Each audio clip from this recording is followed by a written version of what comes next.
Sir, കഴിഞ്ഞ ദിവസം നമ്മൾ ചാരസുന്ദരിയായ ജ്യോതി മൽഹോത്രയെ കുറിച്ച് പറഞ്ഞു. ഇപ്പൊ കേൾക്കുന്ന ജ്യോതി മൽഹോത്ര കേരളത്തിലും വന്നു. ഈ സൈസ് സാധനങ്ങളെല്ലാം കേരളത്തിലേക്കാണോ വരുന്നത്? തഹൂറാണ് അതെ, അത് കൊച്ചിയില് താജ് ഹോട്ടലിൽ താമസിക്കുകയൊക്കെ ചെയ്തു. അതെ, ഇവര് കൊച്ചിയിൽ വരും എന്ന് പറഞ്ഞിട്ട് പോയത് കണ്ണൂരേക്കും കാസർഗോഡേക്കും ഒക്കെയാണ്. പടന്ന ഈ ഹവാല പിന്നെ IS പോകുന്ന ചില കാസർഗോഡ് പടന്ന അവിടെ പോയി. പിന്നെ ഈ ഏഴിമല നാവിക അക്കാദമി അതിരിക്കുന്നതിൻ്റെ അടുത്തൊക്കെ പോയതായിട്ട് ഇവര് ഈ മറ്റേ ഇൻസ്റ്റാഗ്രാമിലും മറ്റേ വ്ളോഗറാണല്ലോ, വീഡിയോ ഇടുമല്ലോ, ട്രാവൽ വ്ളോഗർ. അപ്പൊ ആ കേരളത്തിൽ വന്നതിൻ്റെയൊക്കെ വീഡിയോസ് ഇട്ടിട്ടുണ്ട്. അത് നമുക്ക് കാണാം. ഏഴിമല നാവിക അക്കാദമിയുടെ ഒക്കെ അടുത്ത് വന്നൊക്കെ കുഴപ്പം പിടിച്ച സ്ഥലങ്ങളിലാണ് സന്ദർശനമൊക്കെ. അപ്പോൾ ഈ വീഡിയോസ് മുഴുവൻ പരിശോധിച്ചിട്ട് ഓർഗനൈസറിൽ വിഷ്ണു അരവിന്ദ്, ഡൽഹിയിലെ ഗവേഷകനാണ്, അദ്ദേഹം എഴുതിയിട്ടുണ്ട് ഇതിനെ പറ്റിയിട്ട്. അപ്പോൾ 2024 ജമ്മു കശ്മീരിൽ 5 ദിവസം പോയ ശേഷം ആണ് അവർ കേരളത്തിലേക്ക് വരുന്നത്. എന്ന് പറഞ്ഞാൽ കശ്മീരിലെ പല സ്ഥലങ്ങളും കണ്ട ശേഷം കേരളത്തിലേക്ക് വരുന്നു. ഒക്കെ സംശയാസ്പദമാണ്. അവർ ശ്രീനഗർ, സോണാമാർഗ്, ഗുൽമാർഗ്, പഹൽഗാമിലും പോയിട്ടുണ്ടെന്ന്. അത് ആ യാത്രകൾ കഴിഞ്ഞിട്ട് കേരളത്തിലേക്ക് വന്നു. കേരളത്തിൽ ഒരുപാട് ദിവസങ്ങൾ അവർ ചെലവഴിച്ചിട്ടുണ്ട് എന്നുള്ളത് അവരുടെ വീഡിയോകൾ നോക്കിയാൽ തന്നെ അറിയാം. അവരുടെ ഈ വീഡിയോകളിൽ ആദ്യം കേരളത്തിലെത്തുന്നതിന് മുമ്പ് പറഞ്ഞിരുന്നത് കൊച്ചിയിൽ നിന്ന് യാത്ര തുടങ്ങും എന്നാണ് പറഞ്ഞിരുന്നത്. പക്ഷെ കൊച്ചിയിൽ നിന്നല്ല തുടങ്ങിയത്. കൊച്ചിയിൽ നിന്ന് തുടങ്ങി മധ്യ കേരളത്തിലേക്ക് പോകും, തെക്കൻ കേരളത്തിലേക്ക് പോകും എന്ന് പറഞ്ഞ അവർ മറ്റേ പ്രേക്ഷകർക്ക് വാക്കുകൊടുത്ത് അവർ അത് തെറ്റിച്ചിട്ട് നേരെ മലബാറിലേക്കാണ് പോയത്. ആദ്യമേ അങ്ങോട്ട് പോയി. അതെന്തുകൊണ്ട് അങ്ങനെ തെറ്റിച്ചു എന്ന് നമുക്കറിയില്ല. അവർ ജനുവരി 15 കണ്ണൂരിലേക്ക് പോയി. എന്നിട്ട് ആലക്കാട് കാശിപുരം വനശാസ്ത്ര ക്ഷേത്രം അവിടെ പോയിട്ട് തെയ്യം കണ്ടിട്ടുണ്ട്. ആലക്കാട് നിന്ന് ഏഴിമല അക്കാദമിക്ക് 17 കിലോമീറ്ററേ ദൂരമുള്ളൂ. അപ്പോൾ തെയ്യം കാണാൻ തന്നെ പോയതാകണമെന്നില്ല. അവർ ഈ ലൊക്കേഷനുകളുടെ ചിത്രം IS പാകിസ്ഥാന് ചാരസംഘടനയ്ക്ക് കൊടുക്കുന്ന സ്ത്രീയാണല്ലോ. അപ്പോൾ പറയുമ്പോൾ ഇങ്ങനെ പറയുകയും ചെയ്യാം, ജോലി വേറെ ചെയ്യുകയും ആകാം.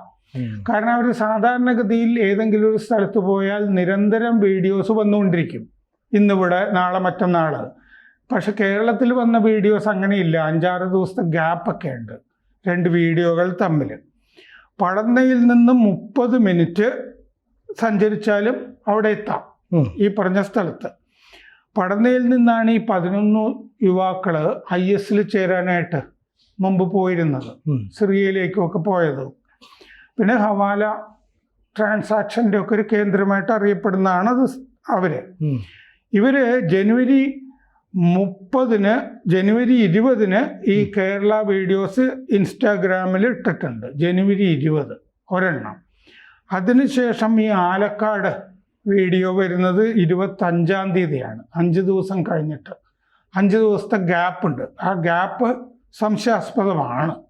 അവർ വേറെ എന്തൊക്കെയോ ചെയ്യുകയായിരുന്നു 5 ദിവസം ആണല്ലോ. അതെ, അങ്ങനെയാണ്. കാരണം അടുത്തടുത്ത സ്ഥലങ്ങളിലാണ് അവര്. അപ്പോൾ ഹൈവേകളിലല്ല അവരുടെ സഞ്ചാരം ആ സമയത്ത് കാണുന്നത്. ഗ്രാമീണ പാതകൾ വഴിയാണ് അവർ സഞ്ചരിച്ചിട്ടുള്ളത്. ആ വീഡിയോകൾ നോക്കിയാൽ അറിയാം. അപ്പോൾ അത് കഴിഞ്ഞ് അവർ ആലപ്പുഴ, കൊച്ചി, മൂന്നാർ ഈ സ്ഥലങ്ങളിലേക്ക് പോകുന്നുണ്ട്. ആലപ്പുഴ, കൊച്ചി, മൂന്നാർ അത് വീഡിയോകൾ അധികം ഇല്ല. 2023 സെപ്റ്റംബറിലും അവർ കാസർഗോഡ് പോയിട്ടുണ്ട്. 2023 സെപ്റ്റംബറിൽ എന്ന് പറഞ്ഞാൽ കഴിഞ്ഞ കൊല്ലത്തതിൻ്റെ മുമ്പ്.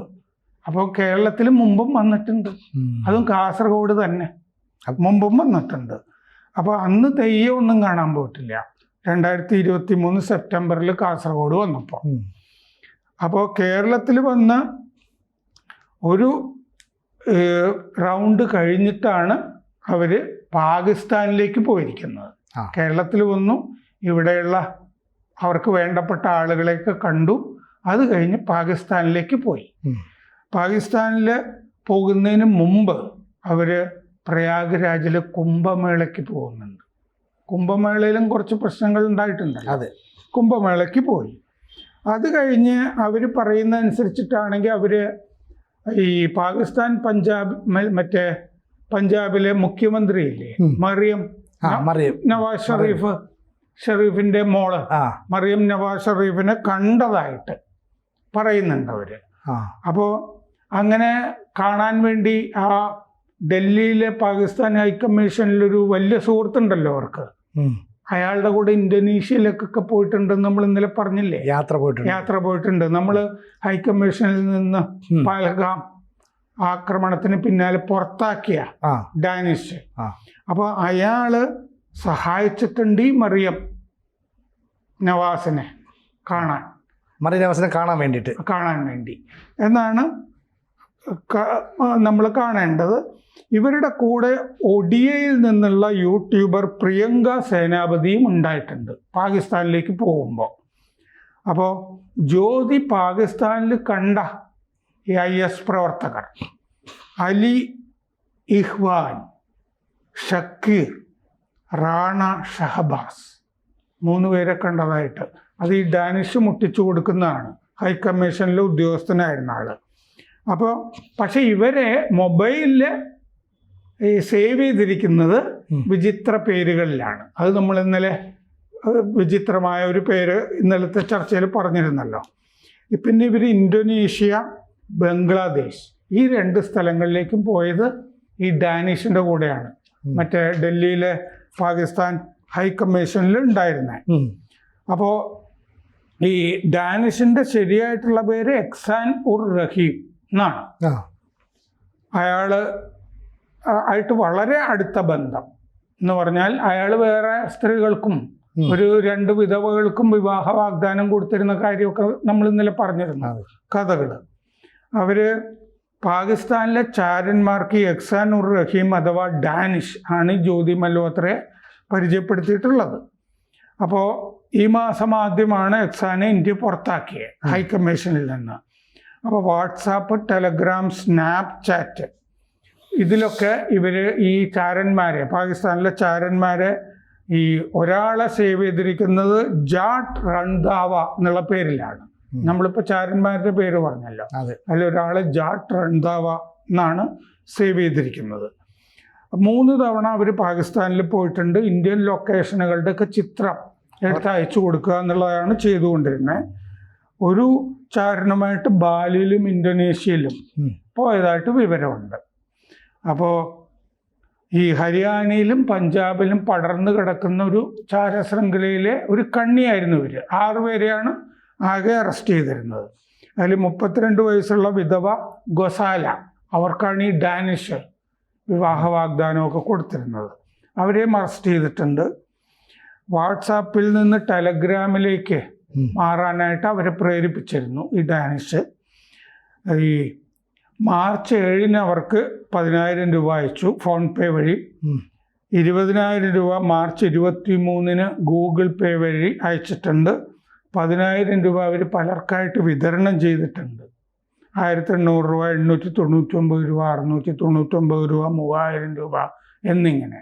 അപ്പോൾ വേറെയും ആളുകൾക്ക്, സഹായികൾക്ക് കാശ് കൊടുക്കുന്നുണ്ട്. പിന്നെ ഒരു വിധവ ബാനു നസ്രീന, ഇയാൾ വിവാഹ വാഗ്ദാനം കൊടുത്തത്. യാമിൻ മുഹമ്മദ്, ഇങ്ങനെയുള്ള ആളുകളെയൊക്കെ പിടിച്ചിട്ടുണ്ട്. ദേവീന്ദർ സിംഗ് ദില്ലൻ എന്ന് പറഞ്ഞിട്ട് ഒരു വിദ്യാർത്ഥിയെ പിടിച്ചിട്ടുണ്ട്. അർമാൻ എന്ന് പറഞ്ഞൊരാളെ പിടിച്ചിട്ടുണ്ട്. അയാൾ ഇന്ത്യയുടെ ഡിഫൻസ് എക്സ്പോ പോയി കണ്ട് ചിത്രങ്ങളൊക്കെ പാകിസ്ഥാനിലേക്ക് അയച്ചിരുന്ന ഒരാളാണ്. അപ്പോൾ ഈ ശരിക്കും പറഞ്ഞാൽ ഈ പാകിസ്ഥാൻകാർ കൃത്യമായിട്ട് പ്ലാൻ ചെയ്ത് ആളുകളെ നമ്മുടെ നാട്ടിലേക്ക് വിടുന്നു. അതിൽ ഈ സ്ത്രീകളെ, വ്ളോഗർമാരെ അല്ലെ അങ്ങനെയുള്ള ആളുകളെ വരുമ്പോൾ ആർക്കും സംശയിക്കില്ല. ഇപ്പോൾ ഇവർ കേരളത്തിൽ വന്നു എന്ന് പറയുമ്പോൾ കേരളത്തിൽ ഇവരുടെ കഥ ഈ പറഞ്ഞതുപോലെ അല്ല.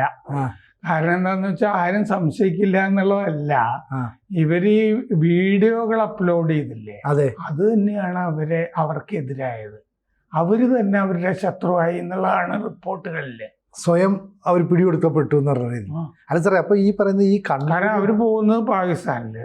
പാകിസ്ഥാനിൽ അങ്ങനെ ഫ്രീ ആയിട്ട് നമുക്ക് സഞ്ചരിക്കാൻ പറ്റില്ല. നമ്മൾ പാകിസ്ഥാനിലേക്ക് പോവുകയാണെങ്കിൽ നമ്മൾ പോകുന്ന സ്ഥലം ഉണ്ടല്ലോ, ലാഹോറോ ഇസ്ലാമാബാദോ, അത് വിസയിൽ കൃത്യമായിട്ട് രേഖപ്പെടുത്തുകയൊക്കെ വേണം. അല്ല, ഇവർക്ക് ഇപ്പോൾ അങ്ങോട്ട് പോകാനുള്ള അവസരം ഒരുക്കി കൊടുത്തത് ഇതിന് പിന്നിൽ പ്രവർത്തിച്ച ആൾക്കാരല്ലേ? അപ്പോൾ അത് സത്യത്തിൽ സ്വാഭാവികമായിട്ട് നമ്മുടെ സർക്കാരിന് സംശയം ഉണ്ടാകാനുള്ള സാധ്യതയില്ലായിരുന്നോ? എന്തുകൊണ്ട് അപ്പോൾ നേരത്തെ അതിനെ ഒരു വാണിങ്ങോ ഒന്നും ഒരു രീതിയിലും വരാഞ്ഞത്? അവർക്ക് കുറെ നാളായിട്ട് ഇവർ നിരീക്ഷണത്തിലായിരുന്നു എന്ന് റിപ്പോർട്ടുകളിലുണ്ട്.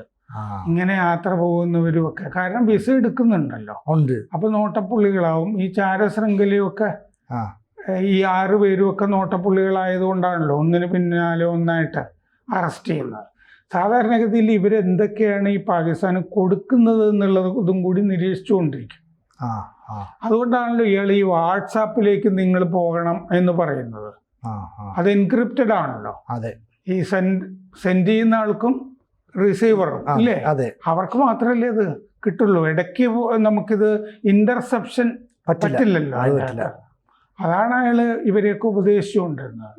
ഇപ്പോൾ പല ആളുകളെ അറസ്റ്റ് ചെയ്യുന്നുണ്ട്. ഇതിപ്പോ പഹൽഗാം ആക്രമണത്തിന്റെ ഒക്കെ പിന്നാലെയാണ് നമ്മുടെ ഷിപ്പ് യാർഡിൽ നിന്ന് ഒരാളെ അറസ്റ്റ് ചെയ്തത്. അതെ. അപ്പോൾ ഈ ജ്യോതിയുമായി ബന്ധപ്പെട്ട് കൂടുതൽ വിവരങ്ങൾ ഇനി പുറത്തറിയാനിരിക്കുന്നതേ ഉള്ളൂ, അങ്ങനെ കരുതണം. അതെ, കേരളത്തിലെ ഈ ഇവരുടെ ഈ സഞ്ചാരങ്ങളെപ്പറ്റി അന്വേഷണങ്ങളൊക്കെ നടക്കാൻ പോകുന്നേ ഉള്ളൂ. അപ്പം നമുക്കറിയാവുന്ന വിവരങ്ങൾ നമ്മൾ പ്രേക്ഷകരുമായിട്ട് പങ്കുവെക്കുന്നു. അത് തന്നെ അസാധാരണമാണ്. കാരണം അവര് കേരളത്തിൽ വന്ന് കോൺസെൻട്രേറ്റ് ചെയ്തിരിക്കുന്നത് കാസർഗോഡാണ്. പടന്ന, പ്രത്യേകിച്ച് പടന്ന എന്ന് പറഞ്ഞ സ്ഥലമാണ് അവരുടെ വിഹാര കേന്ദ്രം. 2 തവണ വന്നിട്ടുണ്ട്. ഇവിടെ വന്നു കഴിഞ്ഞാൽ പാകിസ്ഥാനിലേക്കും പോകുന്നുണ്ട്. അപ്പം നമ്മൾ മുമ്പ് റാണയുടെ ചർച്ച ചെയ്യുമ്പോൾ തന്നെ ആലുവയിൽ നിന്നുള്ള ഒരാൾ പാകിസ്ഥാനിലുള്ള കാര്യമൊക്കെ പറഞ്ഞില്ലേ? അതെ. ആലുവയിൽ നിന്ന് എയർ ക്രൂ ആയിട്ട് മുംബൈയിൽ ജോലി ചെയ്തിരുന്ന ആള് പിന്നെ ഈ ലഷ്കറിന്റെ ഒക്കെ കൂട്ടത്തിലൊക്കെ പെട്ട് റാണയുടെ ഒക്കെ സംഘത്തിൽ റാണയൊക്കെ നിയന്ത്രിക്കുന്ന ആളായിട്ട് മാറുകയൊക്കെ ചെയ്തിരുന്നു അയാൾ. ഇതൊക്കെ സിമിയൊക്കെ ആയിട്ട് ബന്ധപ്പെട്ടാണ് ഇവരുടെയൊക്കെ തുടക്കം. അങ്ങനെയാണ് പലരുടെയും ചരിത്രത്തിൽ കാണുന്നത്. കാരണം കഴിഞ്ഞ ദിവസം ഒരാള് കൊല്ലപ്പെട്ടിട്ടുണ്ടല്ലോ, അജ്ഞാതരാൽ. അതിൻ്റെ അകത്തും ഈ സിമിയുടെ ഒക്കെ പേരും ഒക്കെ വരുന്നുണ്ട്. കൂടുതൽ വാർത്തകളും വിശേഷങ്ങളും നിങ്ങളിലേക്ക് എത്താൻ ABC മലയാളം സബ്സ്ക്രൈബ് ചെയ്യുക, ബെൽ ബട്ടണും അമർത്തുക.